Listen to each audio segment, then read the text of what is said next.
My name is Elizabeth Gorman. I'm 34 years old, and for the past 18 years, my family has treated me as nothing more than a servant. I cooked, cleaned, and served at every holiday, every party, every whim, while they sat back and laughed, calling me the help. My parents and younger brother never once saw me as an equal member of the family. That day, at our family dinner in Madison, Wisconsin, everything changed. My father leaned across the table, his voice sharp as a blade, and said, "Tomorrow you're cooking for 30 guests, or you're out of this house." My mother smirked, her eyes filled with challenge, expecting me to nod like always. My brother chuckled, certain I would crumble in silence. For years I had swallowed their insults, their unreasonable demands, and their cruel belief that I was nothing. But this time, something inside me broke. I was no longer the small, obedient Elizabeth they thought they controlled. I didn't argue. I didn't cry. I simply smiled a smile that made their smug faces falter. That night, while the whole house slept, I quietly packed a bag, grabbed my laptop, and caught a flight straight to Miami. They thought I'd show up the next morning, apron tied, ready to serve like always. But when they walked into the kitchen, all they found was a hollow emptiness. My father's face went pale. My mother was stunned into silence. And the real shock, it hadn't even started yet. Stay with me to see how it all unfolded, because trust me, you won't believe what happened next. If you've ever been pushed down or treated unfairly by your family, don't hold back. Share your story in the comments below. I promise I'll read and value every single word. That night at the dining table in our Maple Bluff home, the air was thick with tension. The chandelier flickered above, casting shadows on the polished oak table where my family sat. My father, his jaw tight, stared at me across a spread of roasted chicken and half-empty wine glasses. My mother, sitting to his left, swirled her glass, her lips curled in that familiar judgmental smirk. My brother, lounging in his chair, scrolled through his phone, barely hiding his amusement. For 18 years, I'd been their servant, cooking, cleaning, serving, while they treated me like I was invisible. Tonight, though, something felt different. The weight of their expectations pressed harder than ever. "Elizabeth," Dad said, his voice cold and deliberate, "tomorrow's the big party. 30 guests, including a major client for our real estate firm. You're handling the food setup, everything. No excuses." His words weren't a request, they were an order. I gripped my fork, my knuckles whitening. Before I could respond, Mom chimed in, her tone dripping with disdain. "Don't mess this up, Elizabeth. It's not like you have anything better to do. You're not exactly drowning in ambition." My brother snickered, not even looking up from his phone. "Yeah, Liz, stick to what you're good at, chopping onions and wiping counters." Their laughter stung sharp and familiar, cutting into wounds I'd carried since I was 16. I stared at the table, my mind racing back through the years. Growing up in this house, I was always the afterthought. My room, once a sanctuary, had been turned into a storage closet for Mom's charity gala decorations and Dad's old golf clubs. They'd parade my brother's advertising awards, his framed certificates, lining the hallway, while my name was barely mentioned unless they needed something. "Elizabeth, cook this. Elizabeth, clean that." I was their maid, their errand girl, their invisible daughter. At 17, I'd begged to move out to chase my own dreams, but Mom had laughed, saying, "You on your own, you'd never make it." Dad had nodded, dismissing me with a wave. My brother, 4 years younger, soaked up their praise, their attention, their belief that he was destined for greatness. I was just the one who made their lives easier. I remembered the Christmas when I was 20, slaving over a turkey for 25 guests, while they toasted to my brother's first big client. I'd burned my hand on the oven and nobody noticed. Or the time I missed my college graduation because Mom needed me to organize her book club brunch. Every sacrifice, every slight, every moment I swallowed my pride, it all came rushing back. For 18 years, I'd let them define me. I'd let their words sink in, let them convince me I was nothing more than their servant. But tonight, sitting at that table, something shifted. Their voices faded and a quiet resolve settled in my chest. I looked up, meeting Dad's eyes. "You expect me to drop everything like always?" I said, my voice steady, despite the knot in my stomach. "What if I don't?" The room went silent. Mom's smirk vanished, replaced by a flash of irritation. "Don't be ridiculous, Elizabeth," she snapped. "This is your role. You live here, you contribute. Or do you think you can just walk away?" Dad leaned forward, his tone low and threatening. "If you can't handle this, you're out. No more free ride." My brother finally looked up, grinning like it was a game. "She won't leave," he said almost to himself. "She never does. But they didn't know me, not really. They didn't know about the business I'd built in secret, the late nights spent sketching designs, pitching clients, scraping together every dollar to make something of myself. They didn't know I'd turned $5,000 into a company that was about to change my life." I pushed my chair back, the scrape of wood against tile echoing in the quiet. "You'll see," I said, standing. Their eyes followed me, confused, almost amused, as if they thought I was bluffing. I wasn't. For the first time, I saw a way out, not just from the dinner, but from this house, this role, this life they'd forced on me. As I walked away from the table, my heart pounded, not with fear, but with purpose. I wasn't their servant anymore. I was done. After dinner, I slipped upstairs and opened my laptop to check an urgent email. My room, cramped with Mom's old gala decorations and Dad's dusty golf bags, felt like a cage. The screen lit up with a message from Elaine Proctor, CEO of Proctor Properties. "Elizabeth, meeting confirmed for tomorrow in Miami. $2 million contract on the table for Gorman Designs. Don't be late." My pulse quickened. This was the moment I'd worked for, the deal that would redefine my life. For years, I'd built Gorman Designs in secret, turning $5,000 of savings into a thriving interior design firm. My family thought I was nothing, but this email was proof they were wrong. I leaned back, letting the memories flood in. It started 4 years ago when I was 30, trapped in this house serving my family's endless demands. I'd always loved design, sketching layouts, reimagining spaces, but Mom called it a childish hobby. Dad dismissed it as a waste of time. My brother just laughed, saying I'd never amount to anything. So I worked in the dark. After washing their dishes, I'd sketch floor plans on a second-hand laptop. I saved every cent from odd jobs, dog walking, freelance bookkeeping, until I had $5,000. With that, I registered Gorman Designs, built a website, and pitched my first client, a small Miami hotel. They loved my work. One project led to another, then another. Soon, I had a team, a portfolio, and clients across Florida. But I kept it hidden. My family didn't deserve to know. The secrecy was exhausting. I'd hide my laptop when Mom barged in, demanding I iron her dresses. I'd take client calls in my car, whispering so my brother wouldn't overhear. Once I nearly missed a deadline because Dad insisted I polish his car for a client meeting. Every step forward was a fight against their expectations. But I pushed on. I landed a contract with a Miami condo developer, then a boutique chain. By last year, Gorman Designs was profitable, and Elaine Proctor took notice. Her email wasn't just a meeting, it was validation. I wasn't the failure they thought I was. I opened my email again, rereading Elaine's message. The Miami meeting was at 9 a.m. tomorrow. I checked my flight, booked weeks ago, a red-eye to Miami, 3 hours away.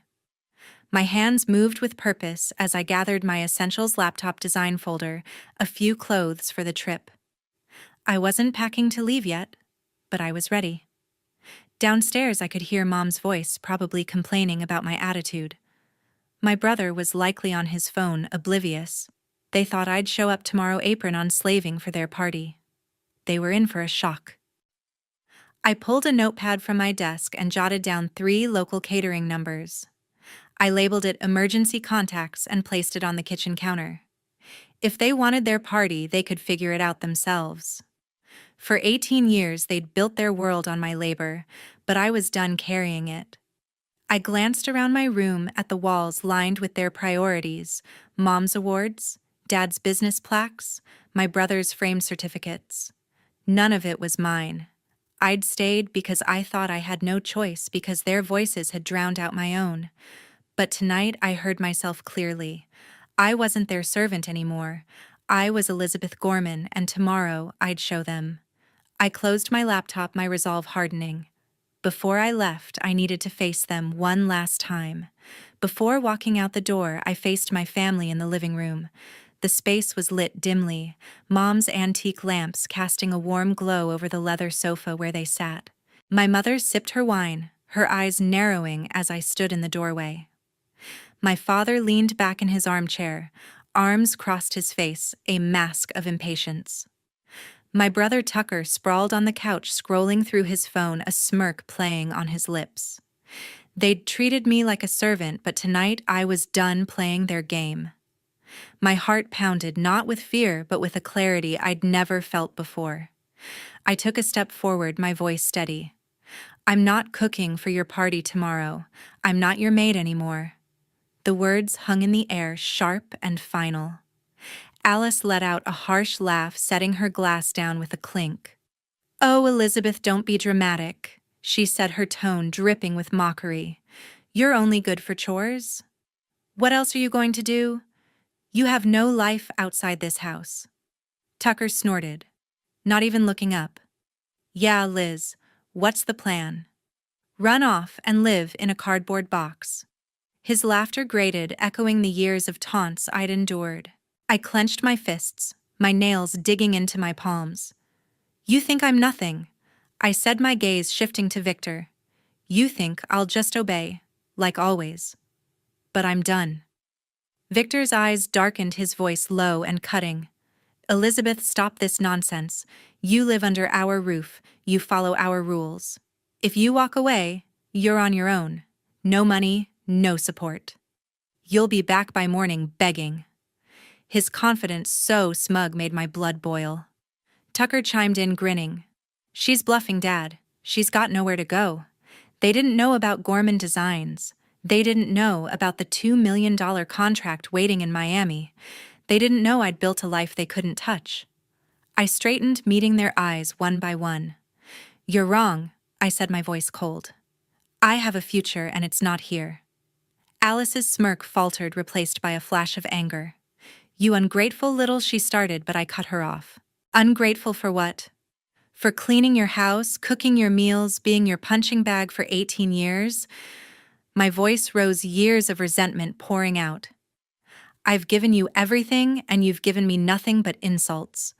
Tucker finally put his phone down, his grin gone. "You're serious?" he asked, almost disbelieving. "You're actually going to screw us over?" I didn't flinch. "You screwed yourselves. I left catering numbers on the counter. Good luck." Victor stood, his face red. "If you leave, don't come back," he roared. "You'll regret this, Elizabeth." I stared at him, unflinching. "The only thing I regret is staying this long."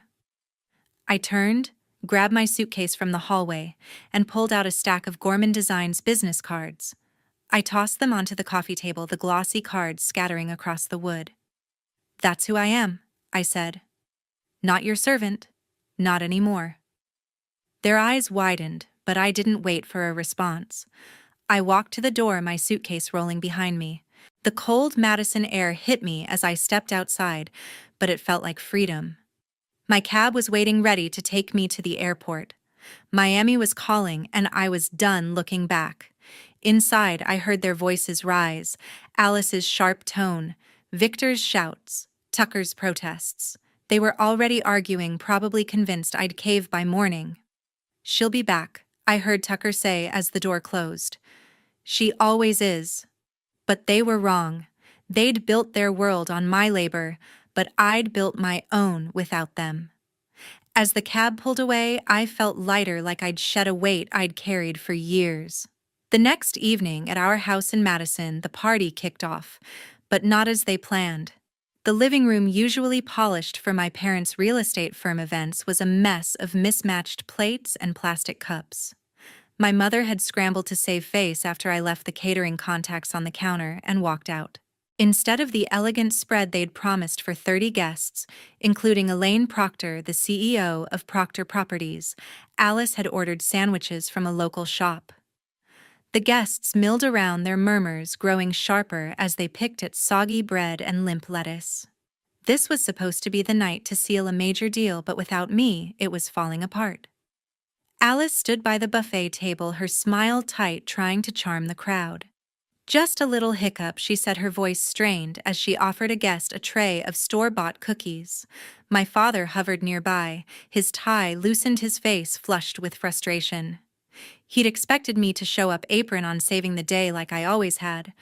But I was gone, and the absence of my labor hit them like a slap. The guests, dressed in suits and dresses, whispered to each other, their disappointment obvious. Elaine stood in the corner, her expression unreadable as she sipped a glass of cheap wine. My brother wasn't helping. He leaned against the wall, phone in hand, typing furiously. I found out later he'd posted a tweet: "Elizabeth bailed on our family's big night. So irresponsible. Ruined everything." His words, sharp and public, painted me as the villain. He didn't mention the years I'd slaved for their events, the nights I'd spent cooking for their clients while he took credit for networking. His followers, mostly industry contacts, liked and retweeted, spreading his narrative. Tucker thought he'd won, that his post would shame me into crawling back. He was wrong. My father, desperate to salvage the night, stepped to the center of the room. "Ladies and gentlemen," he said, his voice booming with forced confidence, "let's talk about what Gorman Realty can do for you." He launched into his pitch, touting their firm's success in Madison's market. He gestured to a projector screen meant to display a sleek presentation, but it flickered, showing only a blank slide. The guests shifted uncomfortably. Elaine raised an eyebrow, her patience thinning. "Victor," she said, her tone cool. "I was expecting a more professional setup." My father stammered, his charm faltering. "We had a staffing issue," he said, glancing at Alice. "Our daughter Elizabeth was supposed to handle things." Alice, her composure cracking, jumped in. "Elizabeth is useless," she said, loud enough for the room to hear. "She's always been unreliable, and now she's sabotaged us." The guests froze, some exchanging awkward glances. Elaine's face hardened, but she said nothing. Alice's outburst, meant to deflect blame, only made them look worse. The room grew quieter, the air thick with secondhand embarrassment. A few guests slipped toward the door, muttering excuses about early meetings. Victor tried to pivot, offering to discuss terms over coffee, but Elaine cut him off. "I'm not interested," she said flatly, setting her glass down. "I came for a serious proposal, not excuses." The party unraveled from there. By 9 p.m., half the guests had left. Alice, red-faced, barked orders at the hired servers who struggled to keep up with the mess. Tucker, oblivious to the damage, kept scrolling through his phone, probably gloating over his tweet's traction. My father retreated to his study, slamming the door. The night they'd pinned their hopes on the deal that could have expanded Gorman Realty was a disaster. They blamed me, of course. Alice spent the evening telling anyone who'd listen that I'd betrayed them, that I'd always been a failure. Tucker's tweet gained more likes, each one a knife they thought would cut me down. But they didn't know I was in Miami, hours away, preparing for the biggest meeting of my life. They didn't know that Elaine, the woman they'd failed to impress, was about to hear my pitch. Their world was crumbling, and mine was just beginning. The next day, I walked into the most important meeting of my life. The conference room at Proctor Properties headquarters overlooked the ocean, sunlight glinting off glass walls. I adjusted my blazer, my portfolio under my arm, and took a deep breath. Elaine Proctor sat at the head of the table, her sharp eyes scanning my designs. Her team, a group of executives in crisp suits, watched me closely.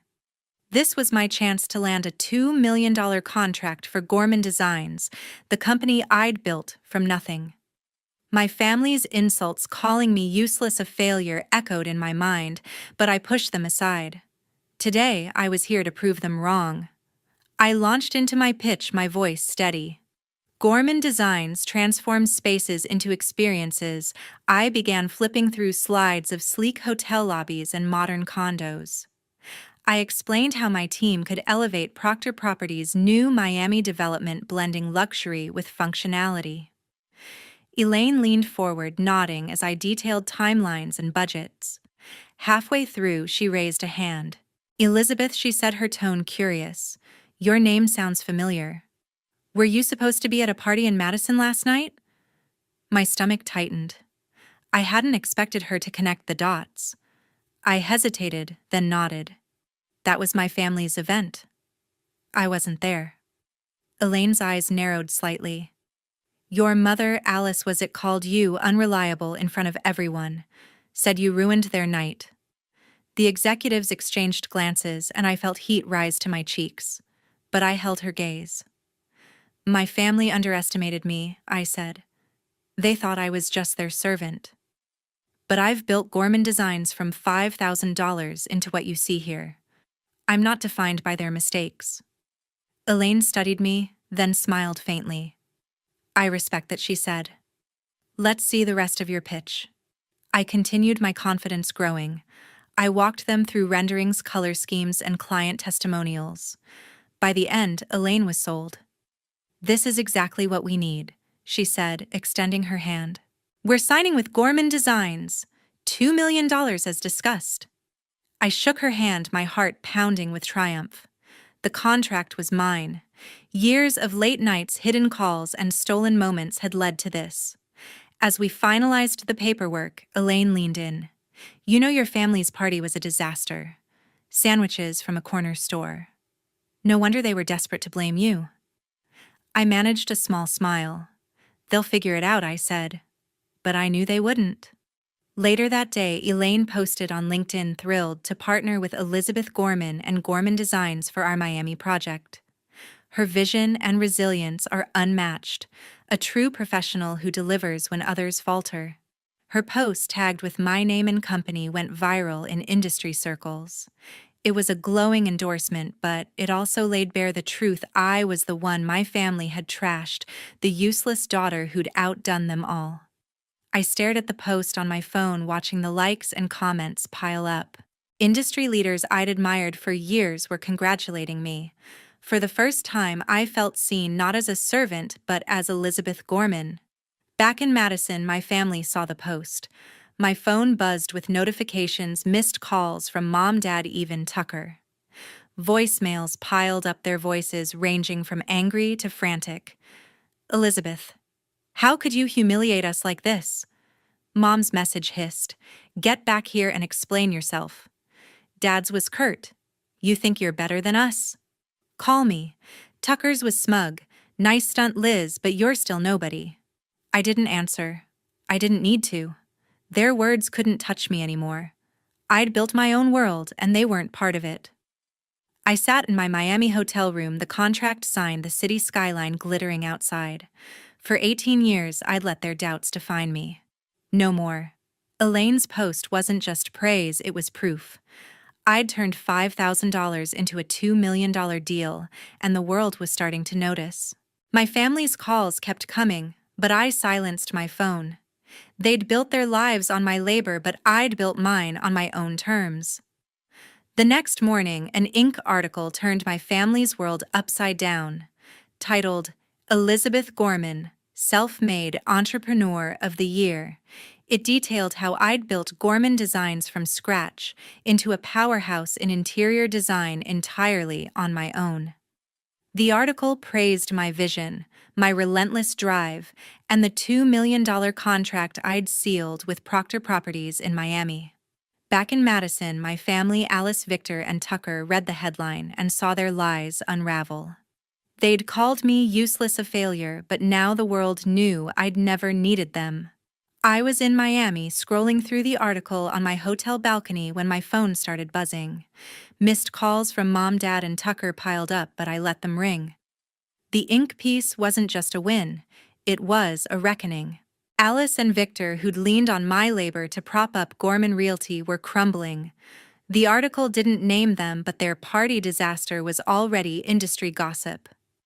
A sharp email from Elaine Proctor to my father sealed their fate. Due to your unprofessional conduct, Proctor Properties will not partner with Gorman Realty. Their shot at a major deal was dead, their reputation in tatters because of their own mistakes. Tucker's fall was even steeper. His tweet branding me irresponsible for ruining their party had blown up in his face. The Inker article linked to Elaine's LinkedIn post, which hailed my professionalism. Twitter users, colleagues, clients, random followers piled on. Tucker Gorman lied about his sister. One tweet read, "She's a star and he's a fraud." A marketing exec he'd pitched to tweeted Tucker's agency is done. You can't build a brand on dishonesty. His followers plummeted and clients bailed, spooked by the backlash. Tucker, who'd always skated by on charm, was losing his standing in the ad world. In Madison, my family was unraveling. I learned later from a mutual friend that Alice had spent the morning in tears clutching the article. "We were wrong about her," she whispered to Victor, her voice breaking. "We need to fix this." Victor, usually unyielding, nodded grimly, dialing my number again. They'd called repeatedly, leaving voicemails that flooded my inbox. Mom's voice trembled. "Elizabeth, I'm so sorry. We didn't know. Please call me back." Dad's was heavy. "We made a mistake, Elizabeth. Let's talk." Tucker's was shaky, stripped of his usual arrogance. "Liz, I messed up. I didn't mean it. Can we start over?" Each message begged for forgiveness, a chance to mend what they'd broken. But I didn't answer. I deleted every voicemail, my hands steady. For 18 years, I'd been their servant, cooking, cleaning, swallowing their insults. They'd dismissed my dreams, mocked my worth, and only now, when the world saw me clearly, did they want me back. But I was done. I wasn't the girl who'd cowered under their expectations. I was Elizabeth Gorman, Entrepreneur of the Year, and I owed them nothing.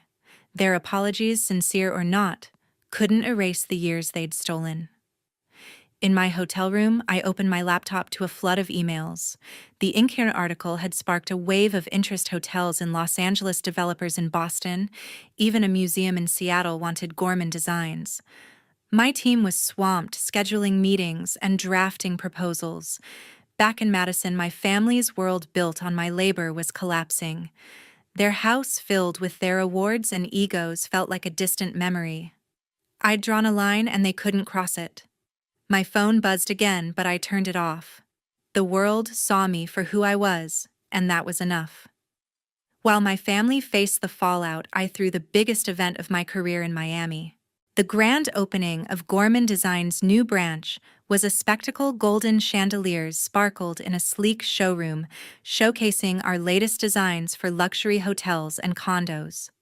Over 200 guests, from real estate tycoons to interior design influencers, sipped champagne and toured mock-ups of our work. I stood at the center, my navy dress sharp, my smile steady. This wasn't just a launch, it was a statement. I'd built this empire on my own terms, and tonight, Miami's elite were here to witness it. The showroom buzzed with excitement. A developer from Chicago approached me, eyes wide. "Elizabeth, your designs are a game changer," he said, handing me his card. "We need you for our downtown project." A hotel chain CEO cornered me next, pitching a multi-city contract. My team, a tight-knit group I'd handpicked, moved through the crowd, sealing deals and scheduling follow-ups. The energy was electric. Every handshake, every nod was proof that Gorman Designs had arrived. I caught my reflection in a glass wall standing tall. This was my world, now built brick by brick, no one else's. Later that week, I stood on a stage at the University of Miami, invited to speak on Success Without Permission. The auditorium was packed, students, professors, local entrepreneurs, all leaning forward as I took the mic. I didn't talk about my family or their failures. That chapter was closed. Instead, I spoke about self-respect. For years, I let others define my worth. I said my voice clear. I worked in shadows, believing I wasn't enough. But success isn't about their approval. It's about knowing your value and refusing to let anyone diminish it. The crowd nodded, some scribbling notes, others whispering to their neighbors. A student in the front row raised her hand. "How do you keep going when everyone doubts you?" she asked. I smiled. "You don't need their belief. You need your own. Trust your work, and the world will catch up." I shared stories of late nights sketching designs of clients who'd underestimated me until they saw my results. I told them about the first hotel lobby I'd designed, how the client's jaw dropped at the reveal. I didn't mention the years of being called useless or the weight of expectations I'd carried. Those weren't the point. The point was the moment I chose myself, when I decided my worth wasn't up for debate. "Self-respect is your foundation," I said. "Build on it, and no one can shake you." The room erupted in applause, and for the first time, I felt like I wasn't just succeeding, I was inspiring. After the talk, students crowded around asking for advice, sharing their own struggles. A young woman, barely 20, told me she'd left a toxic job to start her own business. "Your story gives me hope." She said, her eyes bright. I handed her my card, telling her to reach out. Another student, a design major, asked about internships at Gorman Designs. My assistant, standing nearby, jotted down names and emails. The room felt alive with possibility, and I realized this was bigger than me. I wasn't just building a company, I was building a legacy. As I left the university, the Miami skyline glowed against the night. I thought about the girl I'd been, quiet, obedient, always trying to please. She was gone. In her place was Elizabeth Gorman, a woman who'd claimed her space and refused to shrink. Self-respect wasn't just a lesson, it was my armor. I didn't need anyone's permission to shine, and I never would again. To everyone watching this story unfold, I have one thing to say: you are enough. If you've ever felt trapped by family, by doubt, by expectations, know this: you can break free. Your worth isn't tied to their approval. It's in your heart, your work, your courage. Share your story in the comments. Tell me how you've stood up, how you've claimed your place. Let's inspire each other to keep going, to keep building, to keep choosing ourselves.